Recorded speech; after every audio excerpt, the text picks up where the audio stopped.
Bill Gates के बारे में ये कहना बिल्कुल सही होगा कि उन्होंने लोगों को सिखाया कि सपने देखो और उन्हें अचीव करने की पूरी कोशिश करो। कितनी भी मुश्किल भले ही आए, डटकर खड़े रहो और मुश्किलों का सामना कर अपनी मंजिल तक पहुंचो। आपने ये तो जान ही लिया कि माइक्रोसॉफ्ट के बनने और इसकी ऊंचाइयों को छूने की कहानी कैसे इस लेवल तक पहुंची। लेकिन माइक्रोसॉफ्ट के बनने के बाद क्या हुआ, ये जानना भी कम इंटरेस्टिंग नहीं है। लगातार कई डेकेड्स तक माइक्रोसॉफ्ट बोर्ड का चेयरमैन रहने के बाद साल 2014 में बिल गेट्स ने चेयरमैन की पोस्ट छोड़ दी थी। इसके बाद एक नई पोस्ट क्रिएट की गई और वो माइक्रोसॉफ्ट के करंट सीईओ सत्या नडेला के चीफ टेक्नोलॉजी एडवाइजर बन गए। हालांकि बिल गेट्स ने खुद कहा था कि वो माइक्रोसॉफ्ट के रेगुलर ऑपरेशन से अलग हो रहे हैं, क्योंकि वो दुनिया भर में चल रहे अपने फिलैंथ्रोपी के काम पर फोकस करना चाहते हैं। फ्रेंड्स, आपको बताएं कि बिल गेट्स के दुनिया भर में खासकर डेवलपिंग कंट्रीज में हेल्थ, एजुकेशन, न्यूट्रिशन और क्लाइमेट चेंज को लेकर बड़े लेवल पर समाज से जुड़े परोपकारी काम उनकी फाउंडेशन मिलिंडा गेट्स फाउंडेशन के अंडर किए जा रहे हैं। ब्लूमबर्ग बिलियनर इंडेक्स के अकॉर्डिंग 2013 में बिल गेट्स सबसे ज्यादा पैसे कमाने वाले अरबपति थे। इस दौरान उनकी net worth 78.5 billion US dollars calculate की गई थी। बिल गेट्स की ज्यादातर संपत्ति कैस्केड इन्वेस्टमेंट एलएलसी में है। इसके जरिए वो कई सारे बिजनेस जैसे फोर्स सेशन होटल और रिजॉर्ट और कार्बस कंपनी में भी अपनी पार्टनरशिप रखते हैं। माइक्रोसॉफ्ट के बाद की जिंदगी और अपनी एक्टिविटीज को लेकर बिल गेट्स ने लंबा इंटरव्यू रोलिंग स्टोन मैगजीन को दिया था।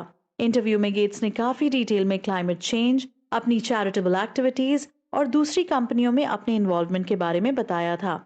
इसके साथ ही बिल गेट्स ने आने वाले 50 सालों में जो सबसे बुरी चीजें हो सकती हैं उन पर भी अपनी राय रखी थी। आने वाले 50 सालों में दुनिया किस तरह से बदल जाएगी, बिल गेट्स ने अपने इंटरव्यू में शेयर किया था। बिल गेट्स ने कहा था कि आने वाले 50 से 100 सालों में काफी बुरी चीजें हो सकती हैं, लेकिन मेरा मानना है कि उनमें से कुछ भी इतना बुरा नहीं होगा कि किसी एक पैंडेमिक से या फिर बायो टेररिज्म से लोगों की जान मिलियंस में चली जाए। बिल गेट्स का इशारा ग्लोबल पैंडेमिक कोविड-19 की ही तरफ था। बिल गेट्स ने रेडिट के एक प्रोग्राम में सुपर इंटेलिजेंस या कहिए आर्टिफिशियल इंटेलिजेंस के बारे में भी अपनी चिंता जता चुके हैं। बिल गेट्स ने कहा था कि कुछ दशक पहले तक मशीनों का अगर कायदे से इस्तेमाल किया जाता था तो वो हमारे लिए बहुत सारे काम आसान कर देती थी। लेकिन आने वाले समय में आर्टिफिशियल इंटेलिजेंस को लेकर एलॉन मस्क की चिंता से भी मैं अग्री करता हूँ।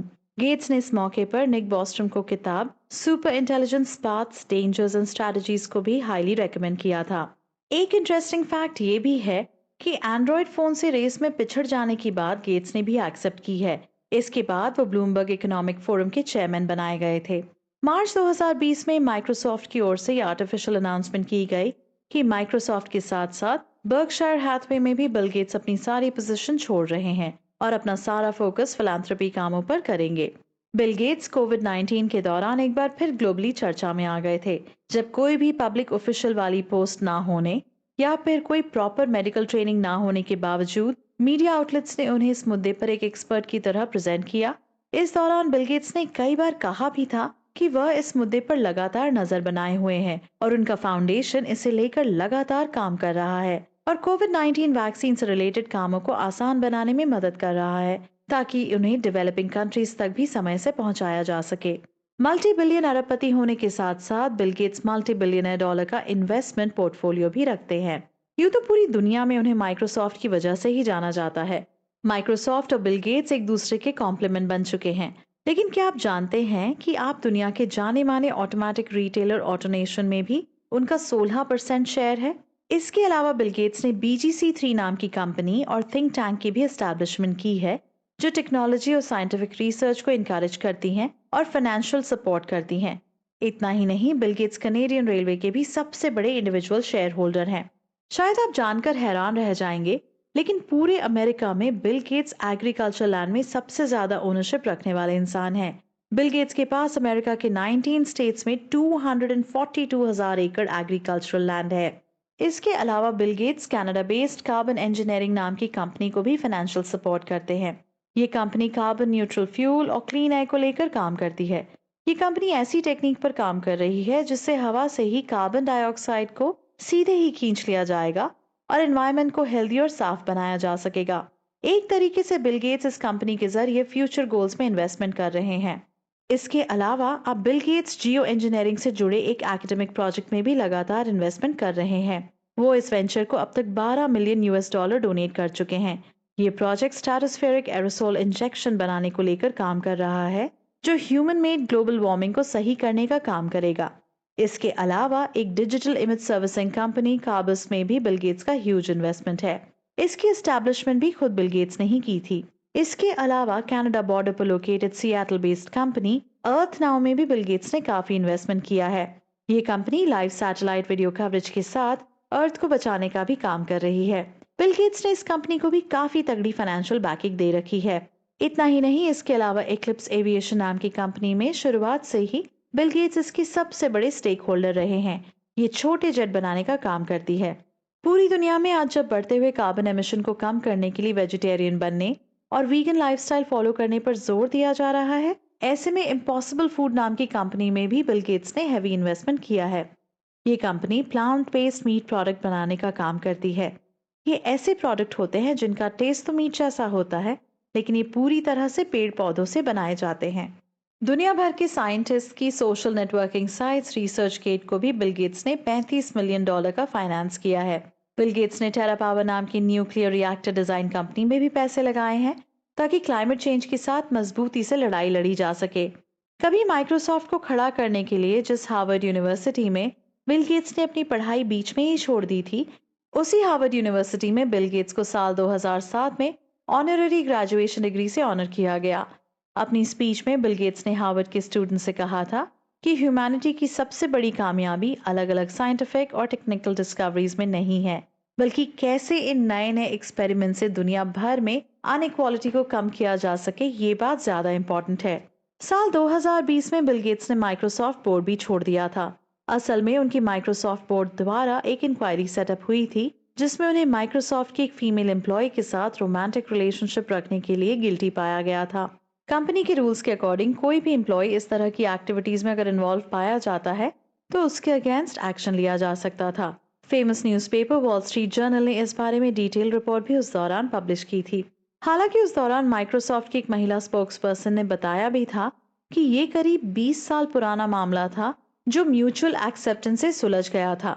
बिल गेट्स ने साल 1994 में मेलिंडा गेट्स के साथ शादी के बाद अपने एनजीओ का नाम दोबारा बदल दिया और उसको बिल मेलिंडा गेट्स फाउंडेशन का नाम दे दिया था।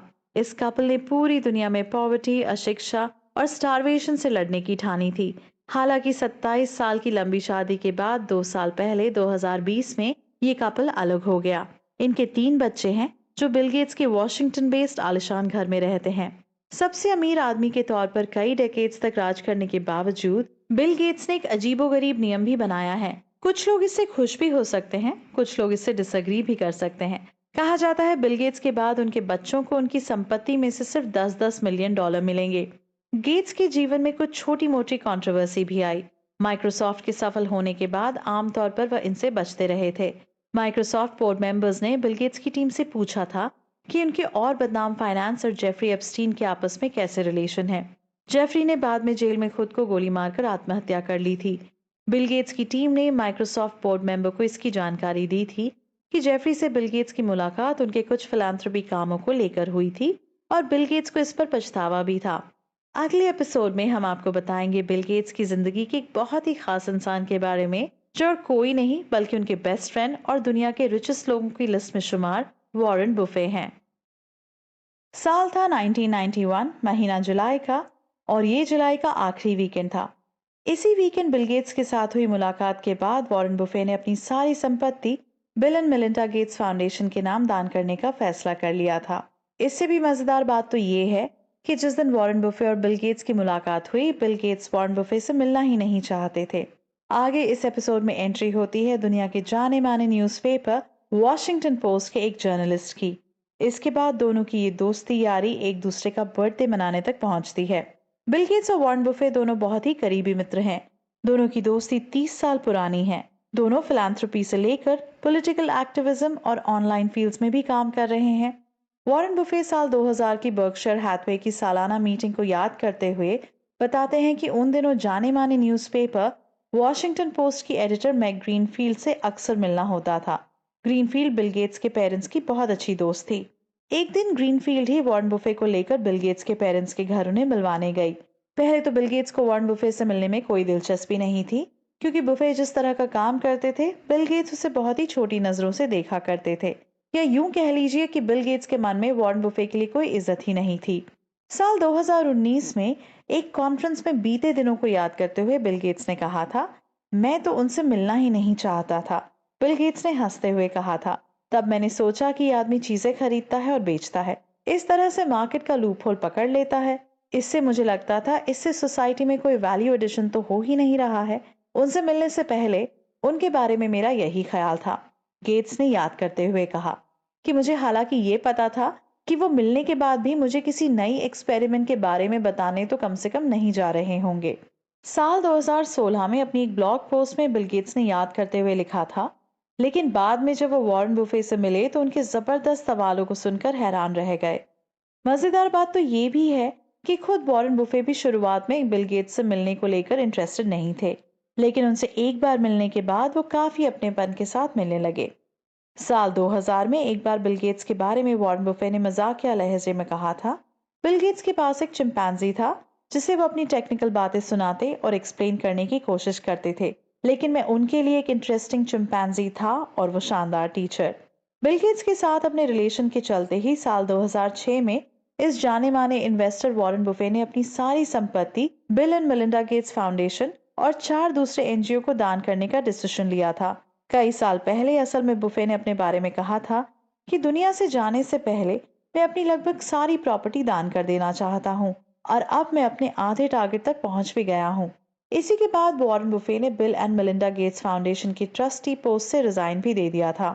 3 साल पहले वॉरेन बुफे जब अमेरिका के ओमाहा शहर में अपने इन्वेस्टर्स के साथ एनुअल मीटिंग के लिए आए हुए थे, वहीं उनकी मुलाकात एक बार फिर बिल गेट्स से हुई। इस मुलाकात के बाद बिल गेट्स ने दोनों का ट्विटर पर एक वीडियो शेयर किया था जिसमें दोनों एक साथ घूमते, टेबल टेनिस खेलते, लॉरी चलाते, आइसक्रीम खाते, आराम करते, किताबें पढ़ते, एक साथ फोन चलाते, रेस्टोरेंट की ट्रेनिंग लेते और एक दूसरे के साथ बतियाते करते नजर आ रहे थे। इस वीडियो का टाइटल बिल गेट्स के अकॉर्डिंग दिया गया है। वीडियो में बिल गेट्स और वॉरेन बुफे को आर्टिस्ट बताया गया है। एक बात तो ये भी है कि जिस दिन बिल गेट्स ने ये वीडियो शेयर किया उस दिन बेस्ट फ्रेंड डे भी था। दोनों का ये वीडियो देखने के बाद लोग अंदाजा लगाने की कोशिश भी कर रहे थे कि दुनिया के दो सबसे अमीर अरबपतियों की मुलाकात अगर होती होगी तो कैसी होती होगी। दोनों के करीबी बताते हैं कि ये दोस्ती इतनी गहरी है कि पिछले 30 सालों में सारे मजाक और मस्खरी वाले काम दोनों ने एक साथ किए हैं। बिल गेट्स कभी वॉरेन बुफे के बर्थडे पर उनके लिए केक बनाते नजर आते हैं, कभी मैकडॉनल्ड्स में कूपन लेकर लंच बुक करते हैं। वॉरेन बुफे की उम्र 91 साल है और उनके 90th बर्थडे पर बिल गेट्स ने खुद उनके लिए केक बनाया था। दोनों की दोस्ती के लंबे और स्ट्रॉन्ग बॉन्ड को देखने के बाद शायद दोनों अरबपति अक्सर ही सोचते होंगे कि 30 साल पहले उन्होंने ना मिलने की जो बात सोची थी उसे शायद ना मानकर ही ठीक किया। ये दोनों की बीच की तगड़ी दोस्ती का ही रिजल्ट है कि वॉरेन बुफे ने जब bill and Melinda Gates foundation से इस्तीफा दिया था तब उन्होंने अपनी कंपनी बर्कशायर हैथवे के 4.1 अरब डॉलर कीमत के शेयर भी बिल गेट्स के फाउंडेशन को दान कर दिए थे। ये बात साल 2019 की है और इससे ठीक 2 साल पहले यानी 2017 में भी वॉरेन बुफे ने 2 अरब डॉलर के शेयर बिल गेट्स के एनजीओ को दान कर दिए थे। Bill and Melinda Gates foundation को लेकर वॉरेन बुफे के सेंसिटिव होने के कारण ही बिल गेट्स और मेलिंडा गेट्स ने डिवोर्स लेने के बावजूद फाउंडेशन के कामों में एक साथ जुड़े रहने का फैसला किया है। Bill and Melinda Gates foundation दुनिया भर में सोशल वेलफेयर के कामों, स्पेशली हेल्थ केयर सेक्टर में काम करने वाला सबसे बड़ा एनजीओ है। लगभग 2 दशक से काम करते हुए ये फाउंडेशन 50 अरब डॉलर से ज्यादा की रकम पॉवर्टी और हेल्थ पर खर्च कर चुका है। ये एनजीओ स्पेशली एशिया और अफ्रीका से जुड़े डेवलपिंग कंट्रीज में काम करता है। अगर भारत की बात की जाए तो भारत में भी bill and Melinda Gates foundation UP, Bihar, Odisha और वेस्ट बंगाल जैसे स्टेट्स में काफी एक्टिवली काम कर रहा है। बिल गेट्स ने एक बार कहा भी था कि नंबर और मैथ्स में दोनों का इंटरेस्ट रहा है और ये भी दोनों की फ्रेंडशिप का एक रीजन है।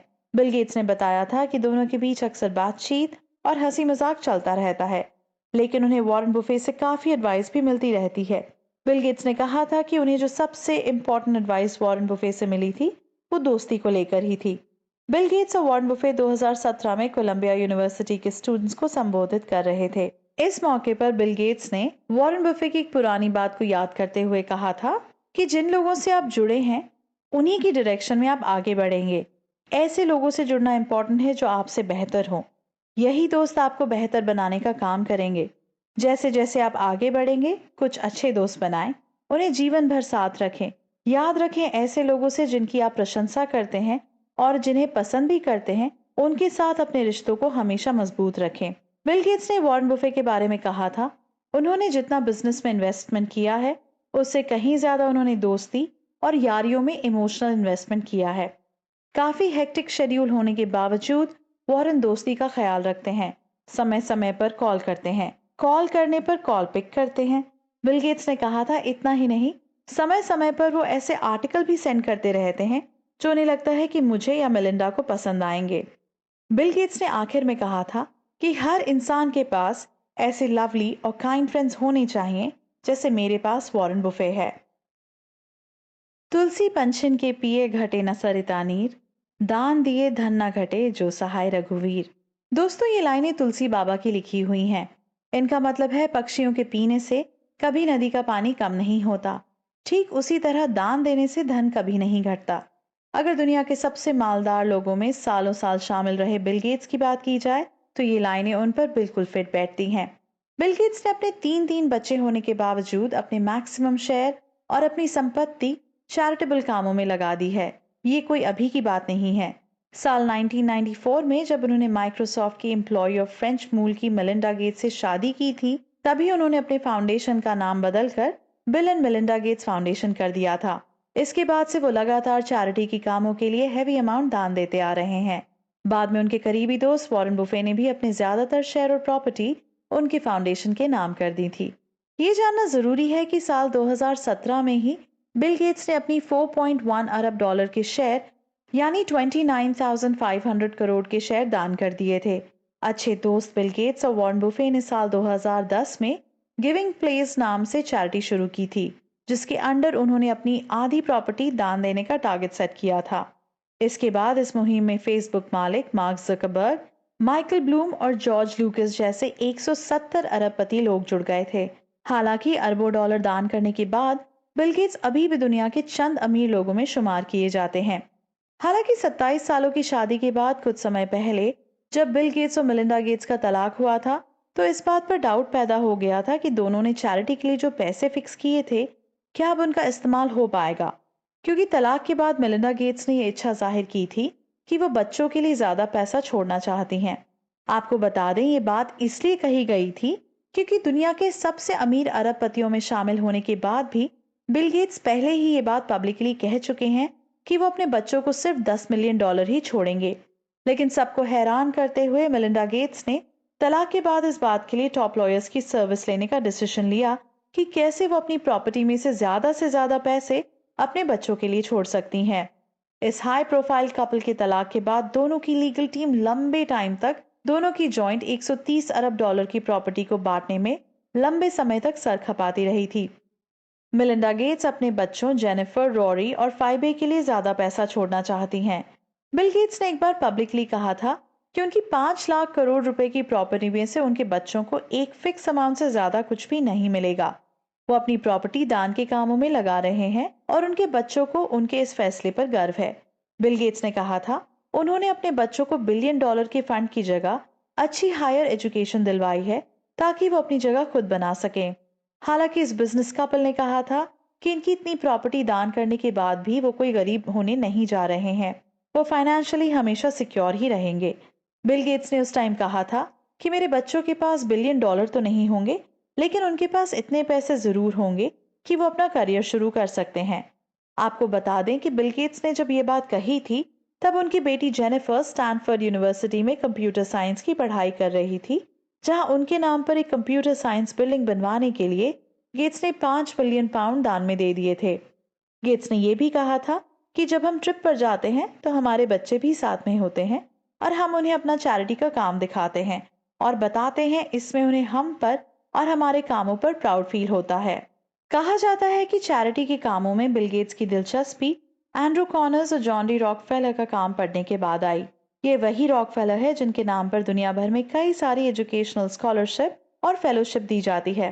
कॉनर्स जहां स्टील इंडस्ट्री से जुड़े हुए इंडस्ट्रियलिस्ट थे और बाद में चैरिटी के काम के लिए जाने गए, वहीं रॉकफेलर तेल के काम से जुड़े इंडस्ट्रियलिस्ट थे और बाद में वो भी अपनी चैरिटी के काम के लिए मशहूर हुए।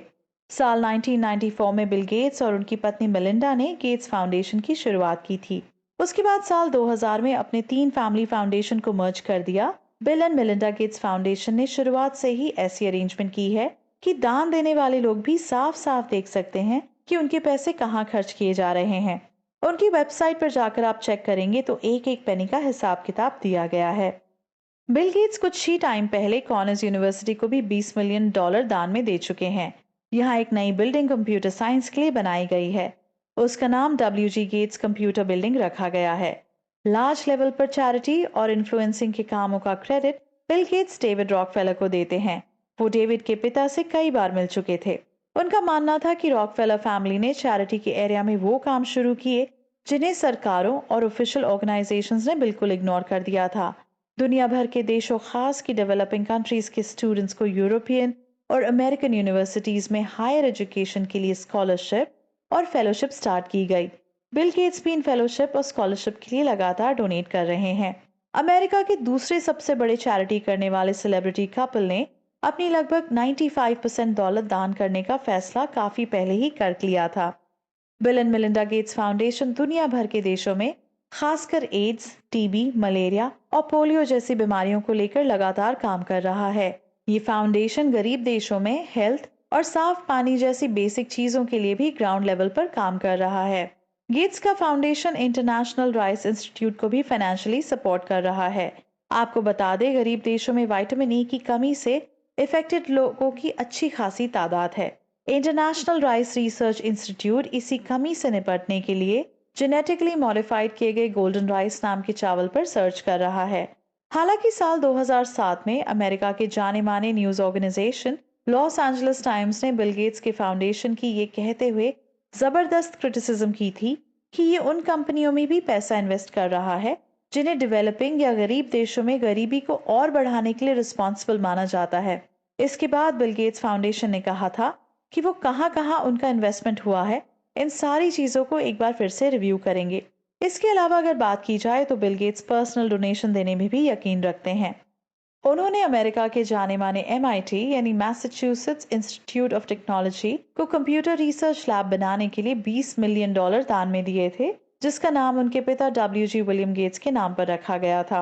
इतना ही नहीं, बिल गेट्स स्पोर्ट्स में भी इंटरेस्ट रखते हैं, इसलिए वो स्पोर्ट्स चैरिटी करते हुए भी अक्सर नजर आते हैं।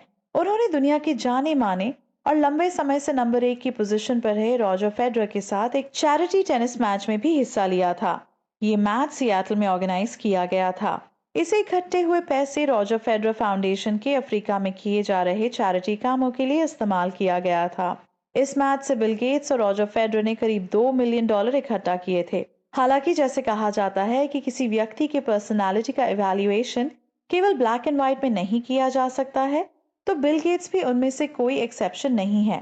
कुछ समय पहले इन्वेस्टिगेटिव जर्नलिस्ट एलन मैक्लॉयड ने कुछ ऐसे डॉक्यूमेंट्स हासिल कर लिए थे जिनसे ये प्रूव होता था कि बिल गेट्स ने दुनिया भर के जाने माने मेन स्ट्रीम मीडिया ऑर्गेनाइजेशंस को करोड़ों डॉलर दान में दिए हैं। उन पर आरोप है कि ये दान इसलिए दिया गया ताकि मीडिया रिपोर्ट के जरिए आम जनता का ब्रेन वॉश किया जा सके। इनमें the New York times, financial times, CNBC, New York public radio, NPR, Atlantic और CBS जैसे जाने माने मीडिया हाउसेस के नाम शामिल हैं। इसके अलावा दुनिया के दूसरे देशों के भी मेन स्ट्रीम मीडिया ऑर्गेनाइजेशंस को भारी भरकम दान दिया गया है, जिनकी पूरी list bill and Melinda Gates foundation की वेबसाइट पर देखी जा सकती है। एलन मैक्लॉयड की अगर बात की जाए तो ग्लासगो मीडिया उसमें काम करते हैं। वो PhD कर चुके हैं। मीडिया स्टडीज और फेक न्यूज पर लिखी गई उनकी किताब बैड न्यूज फ्रॉम वेनेजुएला काफी पॉपुलर हुई थी। एलन की अगर बात की जाए तो वो propaganda, social media, media theory और लैटिन अमेरिकन पॉलिटिक्स के स्पेशलिस्ट माने जाते हैं। अगले एपिसोड में हम बात करेंगे बिल गेट्स के एक और टैलेंट की, जो है बुक रीडिंग और राइटिंग। हम श्योर हैं आपको ये सुनकर बहुत क्यूरियोसिटी हो रही होगी कि आखिर दुनिया की सबसे अमीर शख्सियतों में से एक बिल गेट्स किताब पढ़ने और लिखने के भी शौकीन हैं। तो आखिर वो कौन कौन सी बुक्स हैं जो उन्होंने लिखी हैं? ये जानने के लिए सुनते रहिए कुकू FM। बिल गेट्स के बारे में ये फैक्ट जग जाहिर है कि उन्हें किताबें पढ़ना बेहद पसंद है। बिल गेट्स हर हफ्ते एक नई किताब पढ़ते हैं। साल में वो कम से कम 50 नई किताबें पढ़ते हैं। इतना ही नहीं, बिल गेट्स ब्लॉगिंग के भी शौकीन हैं। रेगुलर ब्लॉग लिखते हैं और जो भी नई किताबें पढ़ते हैं उसके बारे में अपने एक्सपीरियंस अपने ब्लॉग के जरिए शेयर करते हैं। 2 साल पहले आई ग्लोबल पैंडेमिक कोविड-19 के दौरान भी बिल गेट्स ने पढ़ने का सिलसिला लगातार कंटिन्यू रखा था। पिछले दिनों बिल गेट्स ने एक एक करके अपनी फेवरेट बुक्स के बारे में शेयर किया था। चलिए आपको बताते हैं किस तरीके से इन किताबों के जरिए बिल गेट्स अपडेट रहते हैं और एक टेक जायंट होने के अलावा एक बेहतरीन कम्युनिकेशन स्किल वाले शख्स भी हैं। शायद उसके पीछे उनका पढ़ना ही लगातार वजह है। बिल गेट्स ने हाल ही में डॉक्टर एडिथ एवा एगर की एक लिखी किताब द चॉइस के बारे में अपनी एक्सपीरियंस शेयर किए थे। ये किताब बिल गेट्स के मुताबिक अपने एक्सपीरियंसेस शेयरिंग और एक तरह के ट्रॉमा से निकलने की कहानी है। इस बुक की राइटर ईगर केवल 16 साल की थी जब उन्हें और उनके परिवार को ऑश्विट्ज़ भेज दिया गया था।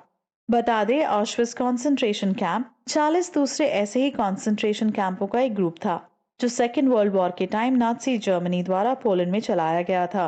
बिल गेट्स ने इस किताब को पढ़ा और उसके बाद अपने एक्सपीरियंसेस शेयर करते हुए कहा कि इस किताब को पढ़ने से कोविड-19 और ऐसे ही टेरर में दौर के लोगों को कैसे निपटना है ये सीखने में काफी हेल्प मिलेगी। इसके अलावा बिल गेट्स ने हाल ही में क्लाउड एटलस पढ़ने के बाद भी एक्सपीरियंसेस शेयर किए थे। ये किताब एक तरह की नॉवल है। बिल गेट्स ने इस पर कमेंट करते हुए लिखा था कि ये ऐसा जबरदस्त नॉवल है जिसे पढ़ने के बाद आप लंबे समय तक इसके बारे में सोचते और बात करते रहेंगे। इस नॉवल में जो कहानी है वो सदियों पहले के 6 कैरेक्टर और उनकी इंटर रिलेटेड स्टोरीज पर बेस्ड है। बिल गेट्स ने यह भी लिखा था कि ये human nature own human value और उस पर हजारों सालों में बदलने वाली और ना बदलने वाली चीजों को लेकर बुनी गई एक ग्रैंड स्टोरी है। इतना ही नहीं, बिल गेट्स करंट अफेयर्स उससे जुड़े हुए मुद्दों पर भी लिटरेचर पढ़ते रहते हैं। हाल ही में बिल गेट्स ने कोविड-19 में जॉन एम बैरी की द ग्रेट इन्फ्लुएंजा पढ़ने के बाद अपने थॉट्स शेयर किए थे। बिल गेट्स ने कहा था कि हम एक अनएक्सपेक्टेड टाइम में जी रहे हैं। हिस्ट्री में पलटकर देखें तो साल 1918 में आई इन्फ्लुएंजा डिजीज भी इसी तरह की पैंडेमिक थी। ये ह्यूमन हिस्ट्री की सबसे डेंजरस पैंडेमिक में से एक थी। बैरी ने अपनी इस किताब में इसके बारे में सब कुछ बताया है।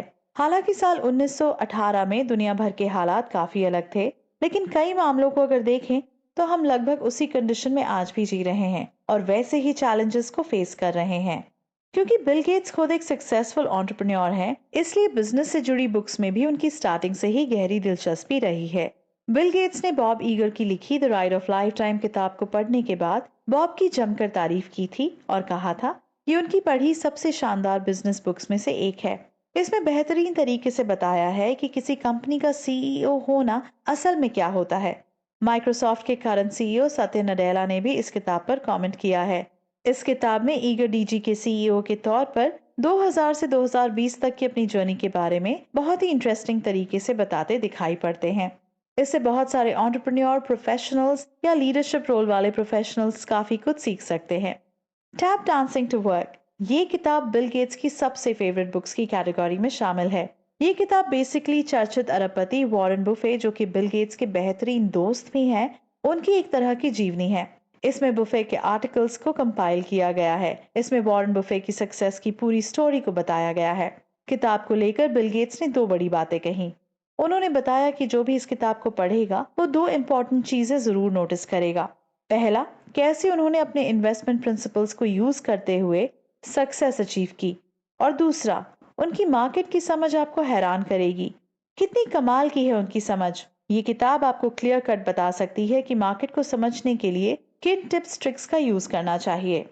इसके अलावा अगर बिल गेट्स की फेवरेट बुक्स की बात हो और उनमें मून वॉकिंग विद आइंस्टाइन की बात ना हो तो बात अधूरी ही रह जाएगी। ये किताब जोशुआ फॉयर की लिखी है। शॉर्टकट में बताएं तो इस किताब का ब्रीफ ये है कि अगर आप भुलक्कड़ या लापरवाह हैं तो आप जिंदगी में कभी भी सक्सेसफुल नहीं हो पाएंगे।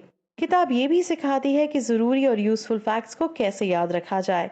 किताब ये भी बताती है कि दिमाग कैसे काम करता है और अलग अलग चीजों को कैसे याद रखता है। इतना ही नहीं, ये किताब आपको समझने में मदद करेगी कि मेमोरी और अंडरस्टैंडिंग कोई अलग अलग नहीं बल्कि दोनों एक ही बातें हैं। बिल गेट्स ने नोबेल पुरस्कार जीतने वाले और इंडिया की चर्चित जवाहरलाल नेहरू यूनिवर्सिटी यानी जेएनयू से पढ़े अभिजीत बैनर्जी और उनकी पत्नी एस्थर डुफ्लो की लिखी किताब great economies of bad times भी रेकमेंड की है। ये बुक अमेरिका जैसी देशों में पॉलिसी डिबेट्स पर फोकस करके इमिग्रेशन, पॉलिटिकल डिवीजन और असमानता के बारे में भी बताती है। उनका किताबों से गहरा रिश्ता रहा है। किताबें पढ़ने के चलते वो बाकी टेक जायंट से काफी अलग खड़े दिखाई देते हैं। बुक्स में इंटरेस्ट का ही आलम है कि बिल गेट्स सिर्फ किताबें पढ़ते और उन्हें पढ़ने की एडवाइस ही नहीं देते, बल्कि उन्होंने खुद कई बेस्ट सेलिंग किताबें लिखी हैं। अपने एक्सपीरियंसेस के दम पर प्रोफेशनल को फायदा पहुंचाने का यह तरीका हो सकता है, ऐसा खुद बिल गेट्स का मानना है। और इसे अपने ब्लॉग के जरिए वो इसे कई बार पब्लिकली एक्सप्रेस भी कर चुके हैं। बिल गेट्स ने साल 1995 में द रोड अहेड नाम की किताब लिखी थी, जो काफी पॉपुलर हुई। किताब उन्होंने एक माइक्रोसॉफ्ट एम्प्लॉय नाथन मार्चवेल्ड और जर्नलिस्ट पीटर रेनर्सन के साथ मिलकर लिखी थी। इसमें बिल गेट्स बताते हैं कि कैसे इंफॉर्मेशन टेक्नोलॉजीज हर एक इंसान के जीवन को बदलने की पावर रखती हैं। इंटरेस्टिंग फैक्ट ये भी है कि इस किताब के को ऑथर पीटर रिहर्सल माइक्रोसॉफ्ट के वाइस प्रेसिडेंट रह चुके हैं और उन्हें जर्नलिज्म की फील्ड में दुनिया का सबसे प्रेस्टिजियस अवार्ड भी मिल चुका है। बिल गेट्स की दूसरी किताब साल 1999 में मार्केट में आई थी। Business at the speed of thought में बिल गेट्स ने टेक्नोलॉजी और बिजनेस की आपसी रिलेशंस पर डिटेल में समझाया है। इसमें बिल गेट्स ने अपने पर्सनल एक्सपीरियंस के जरिए टेक्नोलॉजी और बिजनेस के रिलेशन को एस्टैब्लिश किया है। बिल गेट्स ने बताया है कि डिजिटल इंफ्रास्ट्रक्चर और इंफॉर्मेशन नेटवर्क एक हेल्दी कंपटीशन क्रिएट करने में हेल्प कर सकते हैं। बिल गेट्स की जब दूसरी किताब आई, उसके बाद के सालों से वो माइक्रोसॉफ्ट के काम से धीरे धीरे अलग होने लगे। वो अपने सोशल सर्विस के कामों पर ज्यादा फोकस करने लगे थे और इसीलिए उनकी तीसरी किताब, जो कि फरवरी 2021 में आई थी, वो क्लाइमेट चेंज पर बेस्ड थी। इस किताब का नाम था how to avoid a climate disaster. किताब में बताया गया है कि पिछले 10 सालों में कैसे बिल गेट्स ने क्लाइमेट चेंज के बारे में जाना, पढ़ा, समझा और इसकी चैलेंजेस से जूझने में काम आने वाले इनोवेशंस पर इन्वेस्टमेंट किया है। बिल गेट्स की चौथी और सबसे लेटेस्ट बुक अभी 2 महीने पहले अप्रैल 2022 में आई थी। इसका टाइटल था how to prevent the next pandemic. इस किताब में बिल गेट्स ने कोविड-19 के बारे में डिटेल में कई चीजें बताई और समझाई और फ्यूचर में आने वाले किसी भी पैंडेमिक से निपटने के लिए global epidemic response and mobilization को सेटअप करने पर जोर दिया है और अपनी तरफ से उसके लिए $1 बिलियन एनुअल फंड को भी अनाउंस किया है। ये रेगुलर पढ़ने के चलते डेवलप हुई बिल गेट्स की डायनामिक पर्सनालिटी का ही कमाल है कि टाइम मैगजीन ने बिल गेट्स को 100 लोगों की उस कैटेगरी में शामिल किया था जिन्होंने 20वीं सदी पर सबसे ज्यादा इम्पैक्ट डाला है। इतना ही नहीं, टाइम मैगजीन ने साल 2015 में बिल गेट्स और उनकी पत्नी मेलिंडा गेट्स को उनकी चैरिटी कामों के चलते person of the year announce किया था। इसके अलावा साल 2005 में इंग्लैंड की क्वीन एलिजाबेथ सेकंड ने उन्हें knight commander of the order of British Empire से टाइटल भी ऑनर किया था। बहुत पुरानी बात नहीं है, लेकिन बस 10 साल पहले ही किसी ने सोचा भी नहीं होगा कि हमारा खान पान, रहन सहन, पसंद नापसंद, रिश्ते और यहाँ तक कि सोचने का तरीका भी हमारा नहीं रह जाएगा। इंडिविजुअल और सोशल दोनों ही लेवल पर इन चीजों को टेक्नोलॉजी कंपनियां ही डिसाइड करेंगी। आज के टाइम में हमारे आसपास जो भी कुछ हो रहा है, उसे ये कंपनियां ही शेप दे रही हैं। मॉडर्न लाइफस्टाइल में इन कंपनियों के बिना सर्वाइवल ही ऑलमोस्ट इम्पॉसिबल हो गया है। आज के दौर में हमारी लाइफस्टाइल को इफेक्ट करने वाली 5 प्रमुख कंपनियां हैं: गूगल, Amazon, माइक्रोसॉफ्ट, फेसबुक और एप्पल। इन कंपनियों को फ्राइट 5 कहा जाता है, यानी 5 डरावनी कंपनियां। डिजिटल एरा में आप कुछ भी करना चाहें,